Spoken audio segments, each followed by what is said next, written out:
வராகியை பஞ்சமி நாளினில் கண்டு வணங்கி வந்தால் பெரும் இன்பங்கள் தங்கிடச் செய்திடுவாள், வரும் துன்பங்கள் தீர்த்திடுவாள்.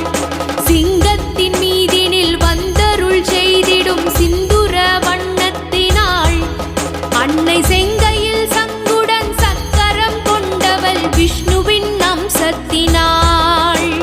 பச்சை நிறத்தவள் இச்சை